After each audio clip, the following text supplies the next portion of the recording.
Article 14 titled Cooperation, okay? And so, maybe you still have that hard copy. Feel free to pull it out. Or on that next slide, you'll find a QR code, and you can scan that with your camera, and then it'll take you to the Baptist Faith and Message website, and you can find Article 14 on cooperation there. So we only have just a few more to go through here. We are getting towards the end of our study on what we believe, our statement of faith as Southern Baptists, the Baptist Faith and Message, right? What exactly we believe. And tonight is on cooperation, okay? And I think probably this article of statement on what Southern Baptists believe is probably distinctive to only us, okay? Every denomination has some sort of statement of faith, right? You can find it in the United Methodist Church, the PCA, the Presbyterian Church of America, the PCUSA, the Presbyterian Church of the United States of America. All right, you can find it in all those places, okay? But distinctive to Southern Baptist faith and practice is this idea of cooperation. So if you've ever wondered, like, what is the one thing that is most distinctive about Southern Baptist churches, and then other faith traditions and churches? What is it that makes us different than them? And cooperation is the answer. Okay, cooperation. And so maybe sometimes you wonder what makes us different than your Methodist friends and family, or your Presbyterian friends and family. Or maybe some of you know some independent Baptists. You got some independent Baptist friends and family. This is what's distinctive to us, okay? Because on the big ones like the character of God, the Trinity, salvation by grace alone, through faith alone, in Christ alone, we kind of all agree on those big things, okay? But what makes us different, okay, and distinctive to us from them is cooperation. And it's one of the defining characteristics of what it means to be Southern Baptist and to belong to a Southern Baptist church. And this idea of cooperation is even in our name. Does anybody know what SBC stands for? Yeah. What's that last word? Convention. You'll notice, even in our name, we are not a denomination. Did y'all know that? That Southern Baptists are not a denomination. We are a convention of churches, okay? So in a denomination, you have a hierarchy, okay? You got the top authority and then delegated authority, and then all the way at the bottom, you have what? The local churches, okay?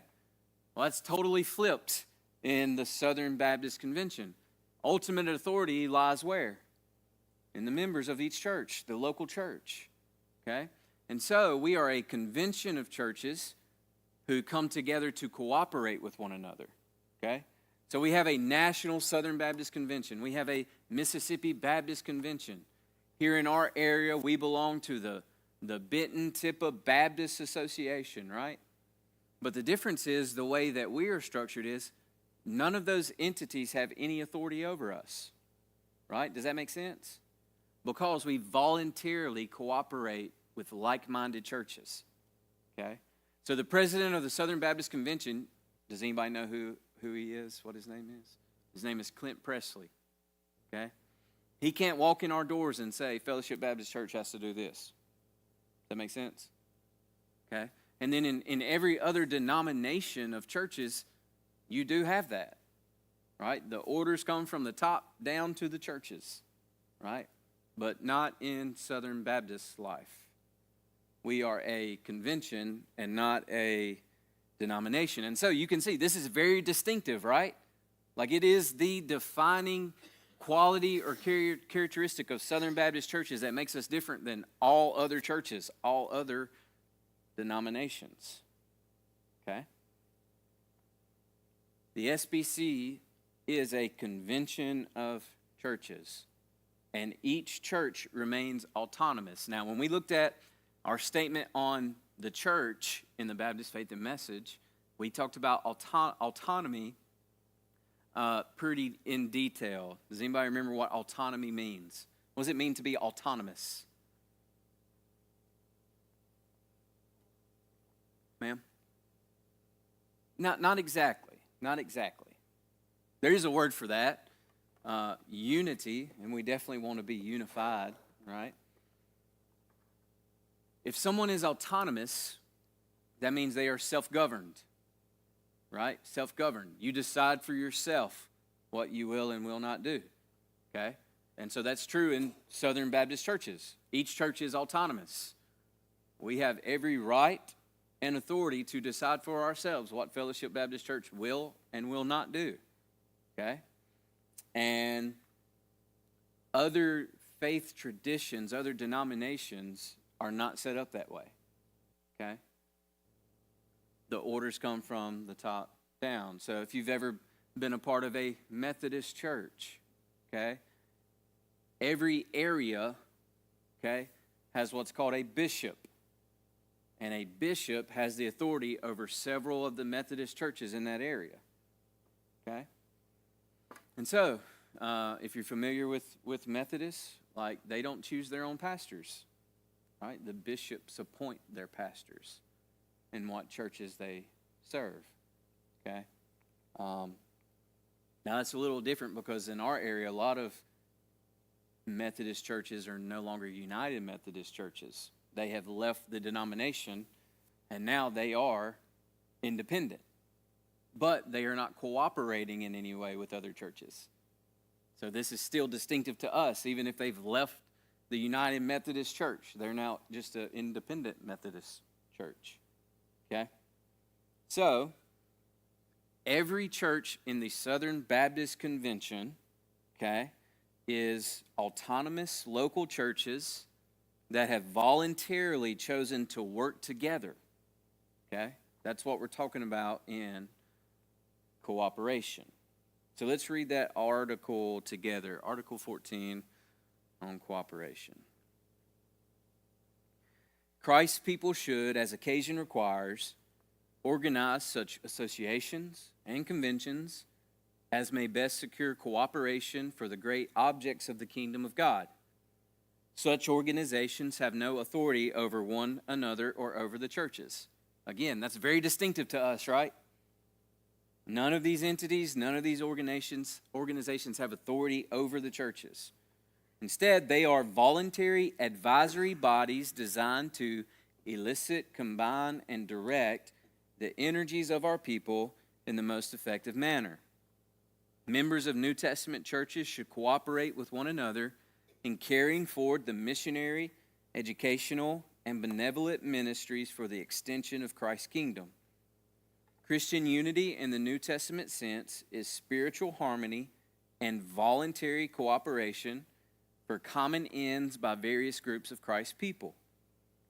Cooperation is desirable between the various Christian denominations when the end to be attained is itself justified and when such cooperation involves no violation of conscience or compromise of loyalty to Christ and His Word as revealed in the New Testament. So here's the big idea behind cooperation, okay? Especially cooperation as a Southern Baptist Convention church. And here's what holds it all together. Our churches can do together what no church alone can do. Does that make sense? We can do more together than each individual local church can do as an independent, non-cooperative church. Okay? Southern Baptist churches cooperate with one another because we can get more done working together than we can by ourselves. Does that make sense? So far, so good? Okay. So, the Baptist Faith and Message states that Christians are to organize such associations and conventions as may best secure cooperation for the great objects of the kingdom of God. And so what that means is we may organize associations and conventions, means again that the SBC is not technically a denomination. Okay? In other words, the Southern Baptist Convention exists, the Mississippi Baptist Convention exists, the Benton-Tipa Baptist Association exists because the Convention of Churches decided to make them. The churches themselves organized and created them. So it wasn't the other way around, right? It's not like this one group came together from the Mississippi Baptist Convention and said, hey, we're going to start an association in Benton-Tipa, right? And then these churches have to be a part of it. No, that's not how it started. The churches voluntarily organized them. They got together and decided this is best for the great object of the kingdom of God in Benton and Tipa County, in Mississippi, and in our nation and world through the Southern Baptist Convention. Okay? No entity stands in authority over the local churches except Jesus himself. Okay, that's the Southern Baptist Conviction. So Colossians 1:18, he is the head of the body, the church. Jesus and Jesus alone wields the authority in the local church. Okay? And he holds, and again, we talked about this when we talked about our statement on the church, okay, is that Jesus holds the authority over the local church and governs his church by his word. We submit to the word. By his spirit, by his ministers, and by his members. That is how each local church is governed. And yet, our independence and our autonomy as a local church does not mean that we should be isolated from other churches. Okay? So, especially in our area, okay? Do y'all know some non-denominational churches? Know any? Most of them in their local church individual belief and practice, you know what they are? They're Baptists. 100%. They are Baptists. They agree with Baptist doctrine, Baptist ecclesiology. What makes them independent? What makes them a non-denominational church is that they are independent. Right? There's no cooperation with other like-minded churches in this that we're talking about. Okay? So, they preach, believe, practice all things Baptist except one key distinction. They're not in cooperation. Right? They're not part of this group of churches who pull resources together for this one great end. So, we believe the New Testament picture is each local church is autonomous and then voluntarily cooperates with one another. Okay? And you can feel kind of in the article that it's trying to balance that. Okay? Those words, cooperation, voluntary. Okay? And yet, each church is also autonomous. Okay? All again, what undergirds this cooperation is we get a lot more done together than alone. Okay? And so let's start in this place right here and see the biblical precedent for cooperation. And what I mean by that is, can we look in the scriptures and just see evidence that we have cooperation going on? Okay? Maybe in the Old Testament and in the New Testament. Okay? And I can think of a few. The Old Testament book of Ezra. The people come together. They cooperate with one another in this great task of organizing to finish rebuilding the temple after it's been destroyed. The people come together. Not one person goes in and does it all alone. They all come together and do it. I think about Nehemiah. We preached through the book of Nehemiah several years ago. How many of y'all still remember that? You remember every single sermon. That's what I'm talking about. You can quote those sermon points, I'm sure, okay?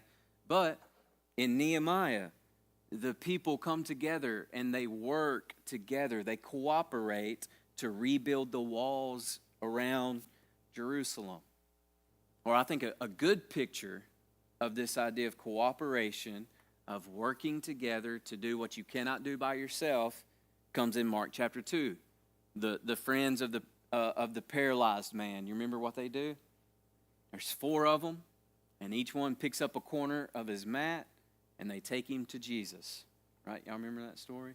That'd be incredibly difficult for one person to do, wouldn't it? Right? But 4 guys who cooperate together, okay, do what the one cannot do alone. And that's the principle, right? And that's the precedent of cooperation.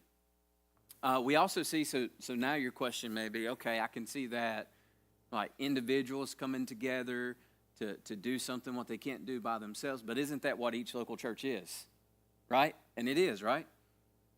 Like, by being together in this body, this local congregation, we're saying, hey, we can do more together here in this place, right, than I can out on my own. And that's true.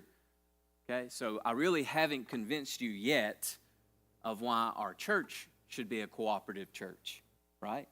Together with other churches. Well, the New Testament, I think, gives us a picture of local churches cooperating together.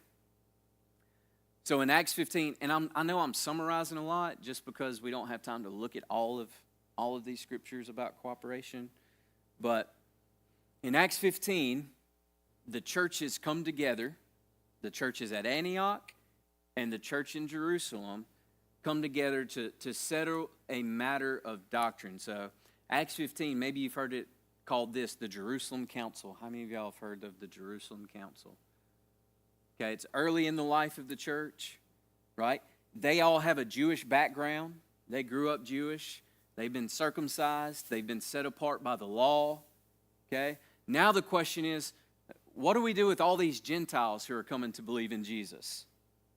Do they need to become Jews first? Do they need to be circumcised? Do they need to be under the law? Do they need to not eat certain foods? Do you see what I'm saying? Like, this was a big problem in the church. And so you know what they did? They got the Jerusalem churches, they got the Antioch churches together, and they hashed it out. Okay? They cooperated with one another to settle this question. And thankfully for us, because we are Gentile by birth, right? You and I, we're non-Jews, we're Gentile by birth. In order to come to Jesus, guess what? We don't have to convert to Judaism first, right? We don't have to be under the law, okay? Simple faith in Jesus, okay? That's what the churches together came to a conclusion in Acts 15. Or, one of the passages we looked at last week about stewardship is 2 Corinthians 8 and 9, okay? We see the churches come together in cooperation. The church in Jerusalem was experiencing a famine, and there was severe financial need.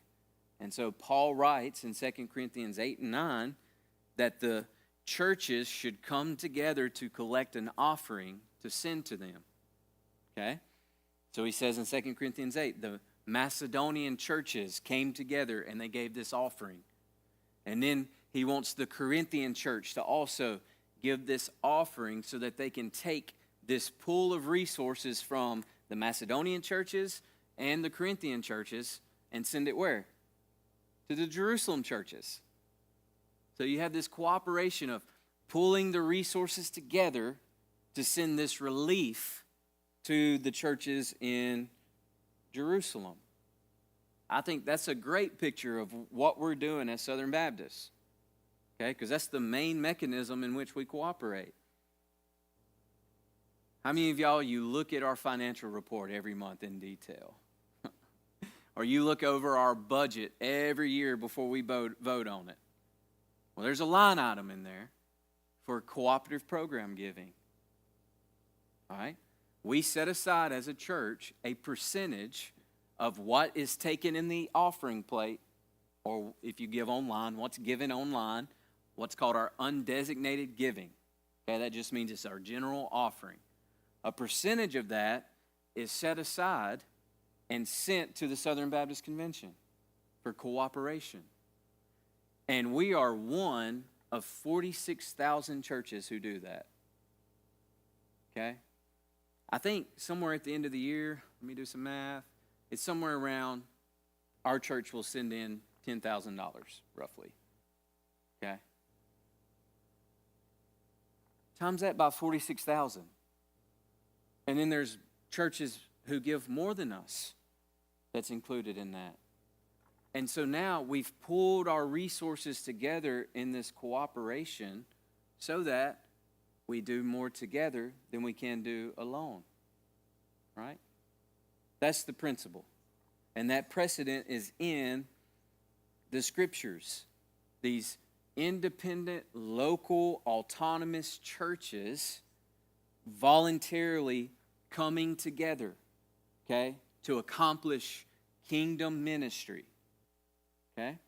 Also think about one of the main reasons the Southern Baptist Convention exists is that we send missionaries all over the world. Do y'all know that? It's later in my notes, but I'll just jump ahead a little bit. The International Mission Board of the Southern Baptist Convention is the largest mission organization in the world. Did y'all know that? I don't even know. It's a bunch. It's a bunch.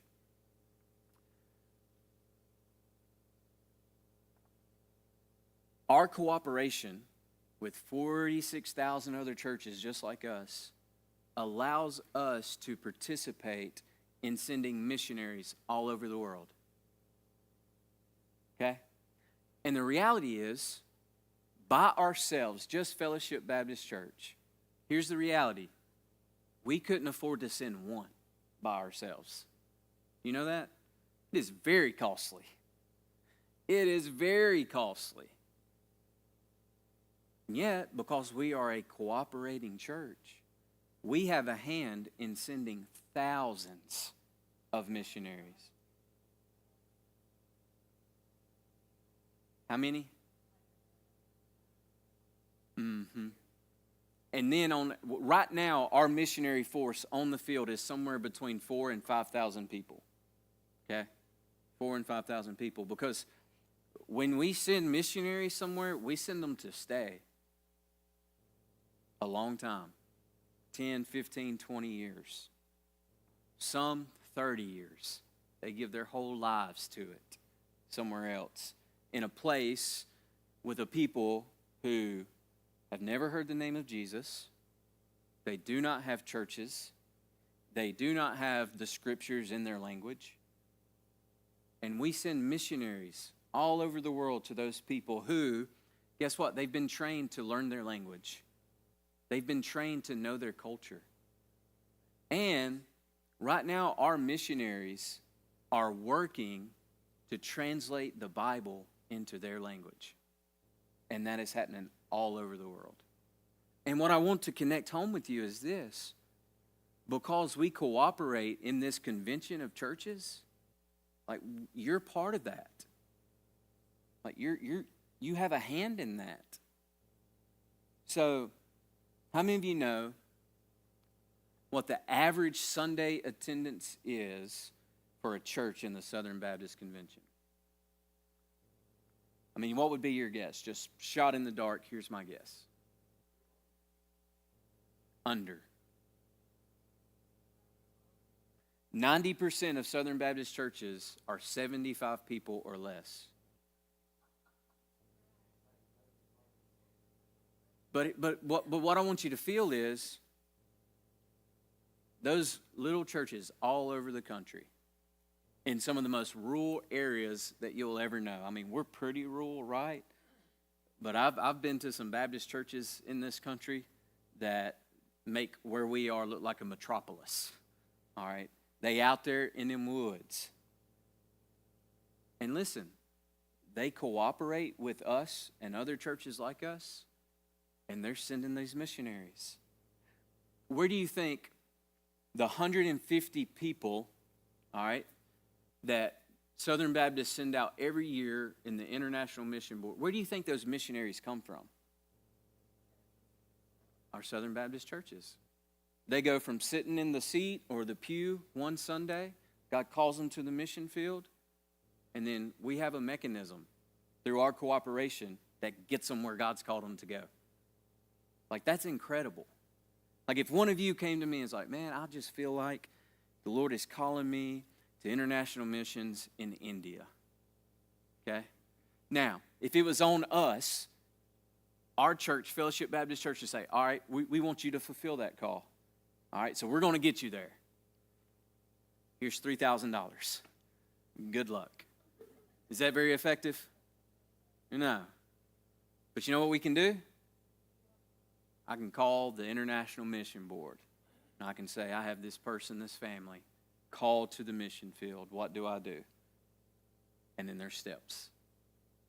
Until, at some point, a year, usually it takes about 2 years from that moment till you're like on the continent you're called to. Okay? You'll be there. You'll be there. Yeah, they do. They do. Yeah. Every denomination has some sort of missionary force, okay? The Catholic Church has a big missionary force, okay? So there are other mechanisms in that, right?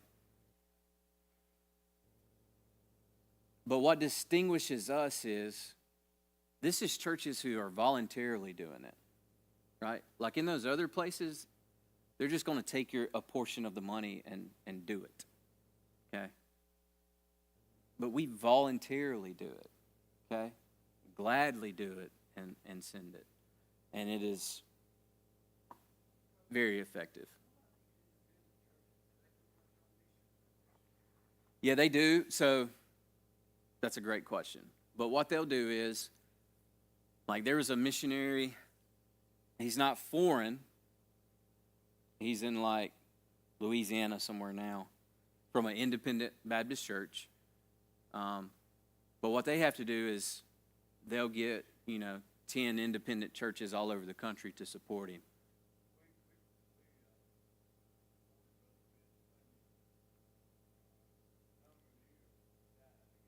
Mm-hmm. Mm-hmm.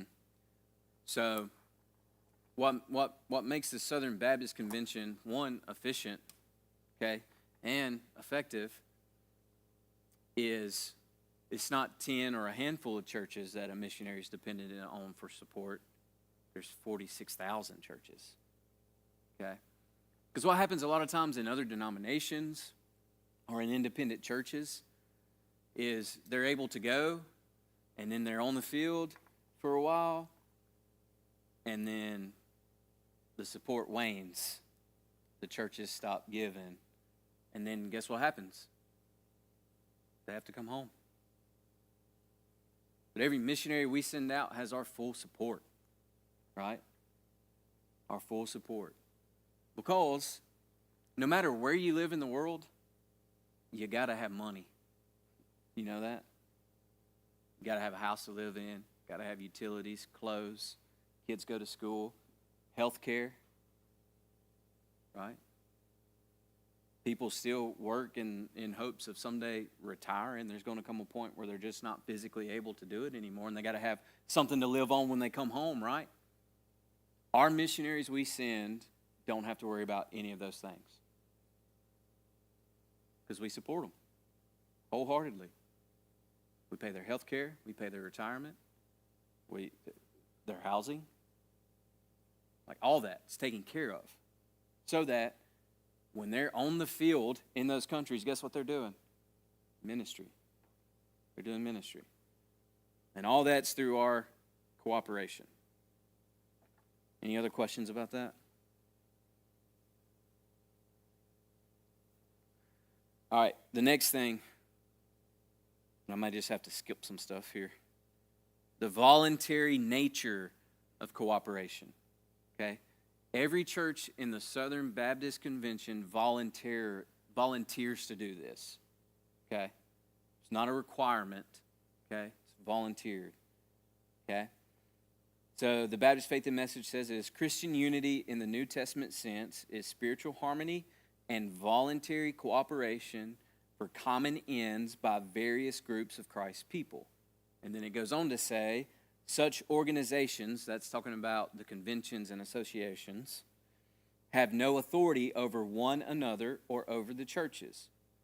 They are voluntary and advisory bodies designed to elicit, combine, and direct the energies of our people in the most effective manner. Okay, so when it talks about those organizations, for us, that would be the Benton-Tippah Baptist Association, the Mississippi Baptist Convention, and the Southern Baptist Convention, okay? And all of those organizations are voluntary and advisory bodies. That is what they do, okay? Because they don't hold any authority over the local churches, okay? I could go into, do we need a crash course on our ecclesiology? Y'all know what ecclesiology is? Our ecclesiology is our church governance. So how we are governed. We've already covered that, right?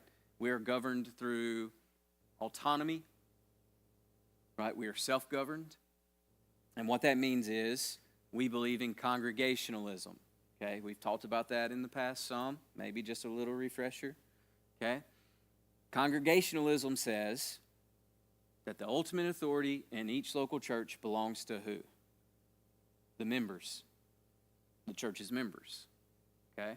And if any of you have joined the church in the last 5 years, then you've gone through our membership class, and that's one of the things I talk about what it means to be a member, is that you have responsibility and authority in our church to govern us, okay? So people make fun all the time. All in them Baptist churches, you got to vote on everything.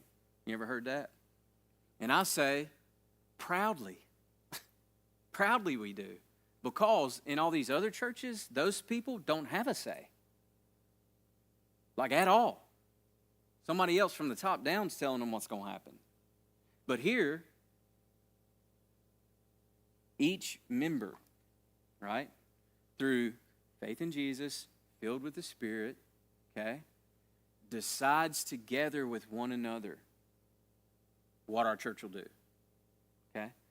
So, when I'm teaching the membership class, when people join the church now, one of the things I talk about is when I became pastor here, way back in April of 2018.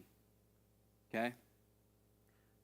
On that day, guess what? I did not roll up in Fellowship Baptist Church and say, hey, I'm your new preacher. Who decided that I would be the pastor of Fellowship Baptist Church? The members did. Same thing. Our deacons, guess what? I don't hand select the deacons and then tell the church this is who your deacons are. Who decides who the deacons of Fellowship Baptist Church will be who will serve the members? The church, the members do. Okay?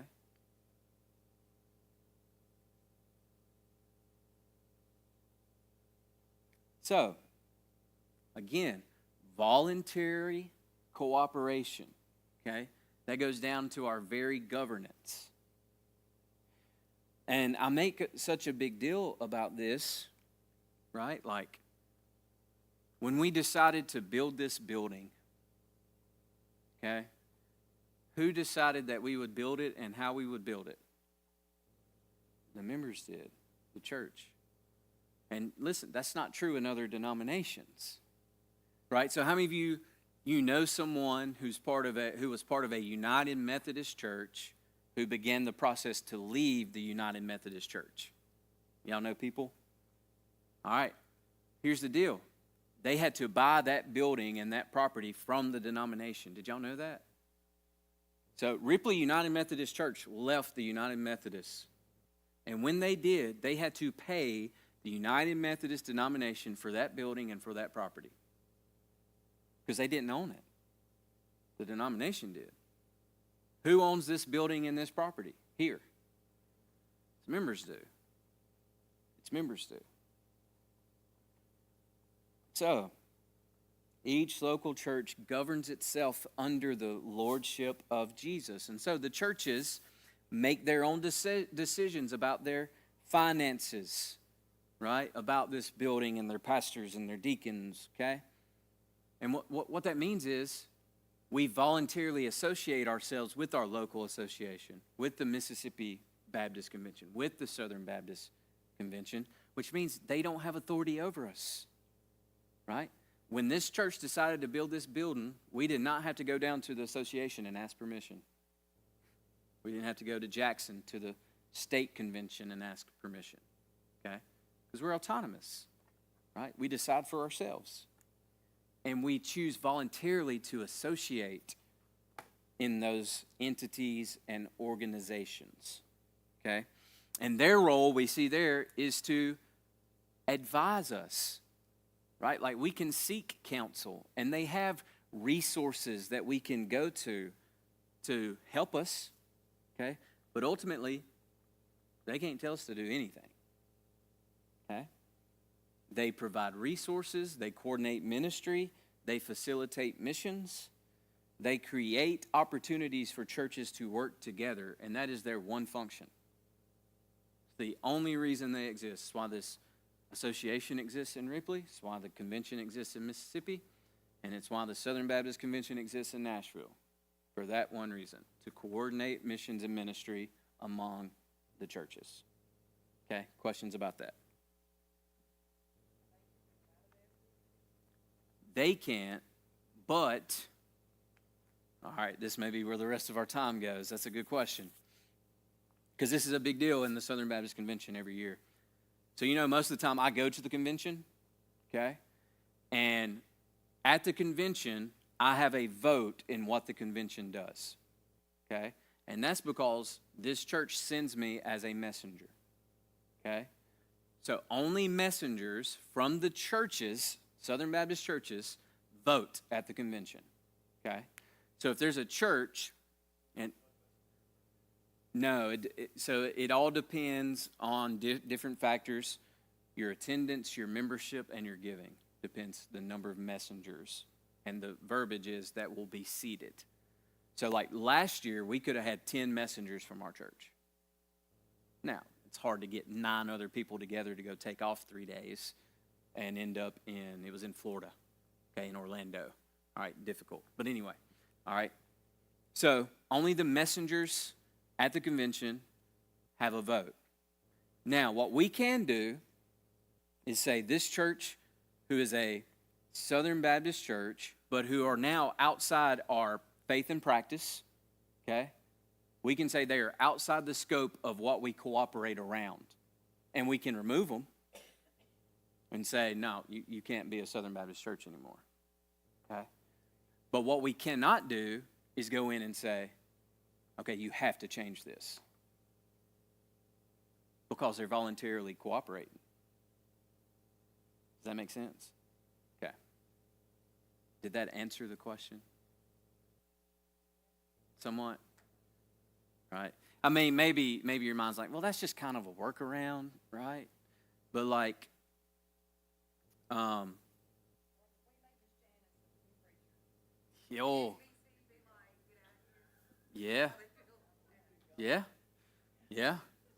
yeah, absolutely. But now, the key thing to remember is there's not like an entity head or some committee responsible for doing that. It's the messengers from the churches that do it. Yeah. So it's just like, that's right, Saddleback Church in California, the biggest church in America, was a Southern Baptist church, and they're not now. And I was at that convention, and I voted to remove them. Because they were ordaining women as pastors. And that is outside what our Baptist Faith and Message says Southern Baptist churches cooperate around, right? So, yes, there are women messengers, yes. Any woman can go and be a messenger, right, if they're part of a cooperating Southern Baptist church, yes. So there were women in that room who also voted to remove Saddleback. Yep. Other questions about that? We're deep in the weeds in Southern Baptist polity now. Yeah. Right.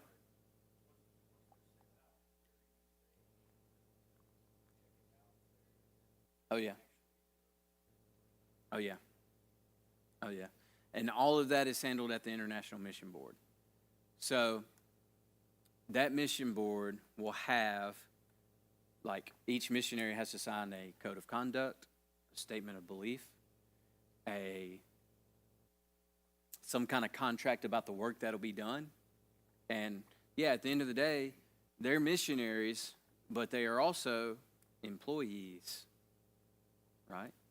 And so just like any employee, if you're not doing the job that you've been hired to do, they can be terminated. Yeah. Absolutely. That's a good question. And I'm sure that happens. I'm sure that happens. That, again, that would be a local church thing, right? Like the Southern Baptist Convention can't say, the International Mission Board can't say to whatever church that missionary came out of, say, all right, we had to pull them from the field and they can't be part of your church, right? The local church can do that. We have a mechanism in every church. It's called church discipline, right? Y'all heard of church discipline before? Not really? All right, 2 Corinthians 5, that's a good place to start. But, yeah, and it's kind of the same deal about, like, removing churches from cooperation, right? Like, anybody, right? Like, the church votes to bring them in, right? And then if they step out of faith and practice with Jesus, right? The church can then remove them, vote to remove them from the membership. Okay. But it's also the same deal. Like, I can't unilaterally say that, right? As the pastor, I can't go to Houston and say, hey, you're not a part of this church anymore, buddy. Get on out, skit. Right? Like, I can't do that, right? It would be brought before the church, and the church congregation, its members, has a say in who its members are. Okay? Do I know? Sure, yeah. All right, we're going to have to stop there, I think. I got 3 minutes. But yeah, hit me with any of your questions you got so far.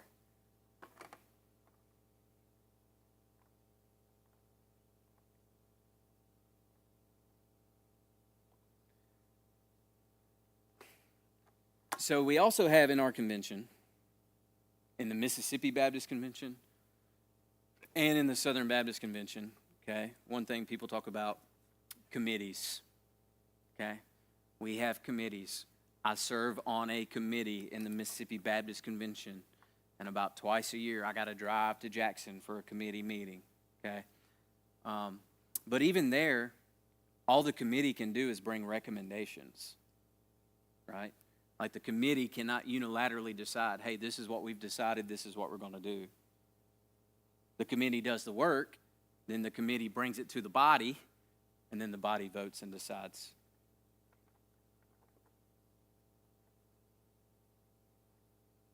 So again, there's all this idea of cooperation and voluntary, okay, in every aspect in Southern Baptist churches and its conventions and organizations.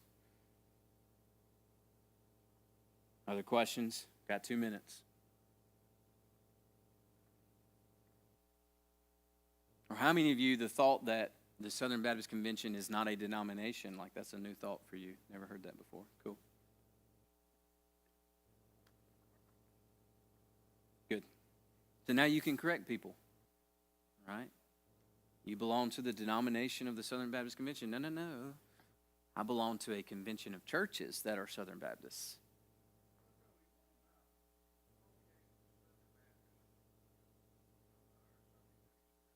Yeah. Not here, not in Tippah County, not in Benton-Tippah, but there is one in Union County. There's a Union County predominantly black Southern Baptist church, yes. And then all across the country there are as well. Yes, absolutely. I'm trying to remember what the name of the one in Union County is. It's in New Albany.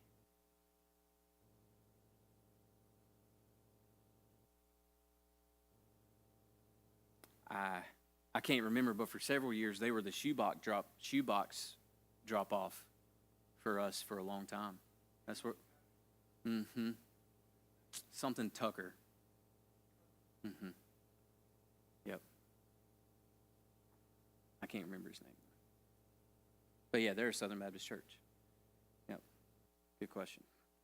And then, like, you get into California, there's Korean Southern Baptist churches. Like, they all Korean speaking Southern Baptists. Other parts of the country, Hispanic speaking predominantly Southern Baptist churches. Yeah. And they have a belief and practice like us, and then they voluntarily cooperate with us, and that's just how the system works. Yep. Other questions? All right, very good. We'll finish up cooperation next week. Brother Jerry, would you pray for us?